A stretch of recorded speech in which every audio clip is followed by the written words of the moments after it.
Sărbătorile de iarnă aduc bucurie și căldură în casele noastre, iar Crăciunul este momentul perfect pentru a aduce magia în fiecare colț al locuinței voastre.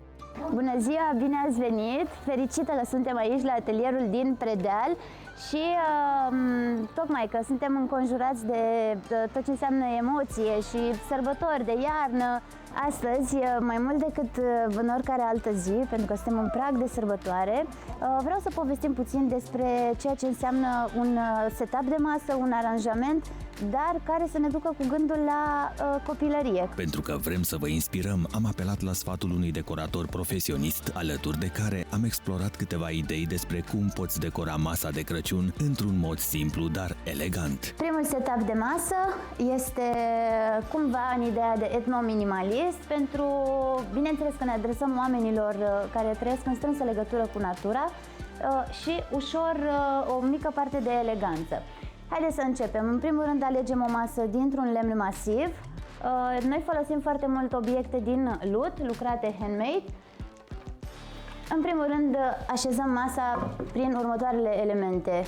Farfuria suport este de fapt un tocător lucrat manual, o textură ușor grizată, care, bineînțeles, să ne ducă cu gândul la copilărie și la lucrurile trăite de demult. Continuăm să decorăm masa cu crenguțe de pin. Este nevoie de pin natural, de creangă naturală pentru parfumul pe care îl are. Stilul etno-minimalist este o abordare a designului care îmbină elemente etnice tradiționale cu principii minimaliste. Acest stil se caracterizează prin simplitate, claritate și utilizarea unor elemente tradiționale adaptate la utilizarea contemporană. Pur și simplu aranjați masa așa cum simțiți, fără să implicați o tehnică anume a prinderii pinului. Vom continua setup-ul tot cu obiecte de ceramică lucrate manual. Este foarte important să menținem acest ritm. Etnominimalismul oferă un echilibru între prezent și tradiție. Mai mult poate fi abordat de oricine pentru că nu necesită o investiție foarte mare în decorațiuni. Bineînțeles că este foarte important, pe lângă setup-ul de masă cu tacâmuri, pahare și farfurii, să păstrăm și ideea de decor, cu elemente de decor. Întotdeauna vom folosi pe aceeași masă atât lemnul cât și ceramica. Împreună fac o poveste extraordinară.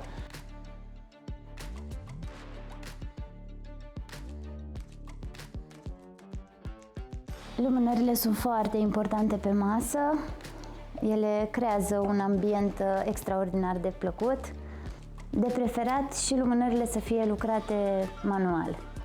Această abordare vă permite să utilizați obiecte și materiale pe care le găsiți în natură, ca de exemplu crengile de brad, bucăți de lemn cu forme ciudate și până la pietre și roci. Pentru acest tip de decor se pot utiliza texturi naturale precum lemnul, bumbacul, lâna și inul, completate de obiecte de ceramică tradițională cu aspect brut, nefinisat. Aceste materiale adaugă căldură și autenticitate spațiului. Formele geometrice simple, cum ar fi liniile drepte și suprafețele plane, sunt caracteristice stilului minimalist. Pentru acest gen de decor se evită ornamentația excesivă în favoarea unor forme și linii clare. Iar la final avem nevoie de o luminiță pentru a accentua și mai mult spiritul sărbătorilor. Cam așa ar trebui să arate un setup de masă într-un stil etno-minimalist.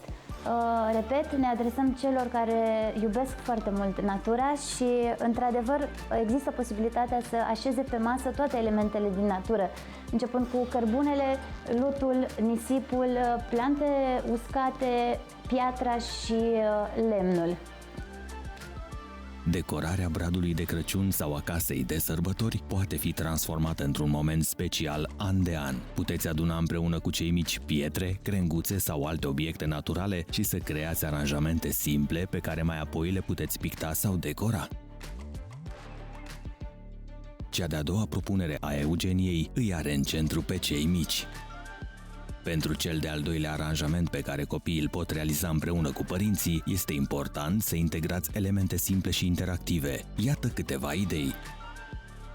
M-am gândit pentru cea de-a doua variantă să vin cu un pic mai multă căldură și poate ne gândim la familiile care au și copilași și atunci ei ar fi foarte încântați să se bucure de această masă. Și doresc să menționez că tot auzim de acest cuvânt sustenabil, ceea ce folosim pe tot parcursul anului, putem folosi și în ziua de Crăciun pe masă. Pentru cel de-al doilea setup am gândit o poveste ușor mai caldă și mai apropiată poate de sărbătoarea de mâine. Astăzi am făcut, de exemplu, o poveste a ciobănașilor, după cum bine vedeți, și am decorat cu fân, cu rădăcini de lemn, cu crenguțe de pin, cu piatră naturală.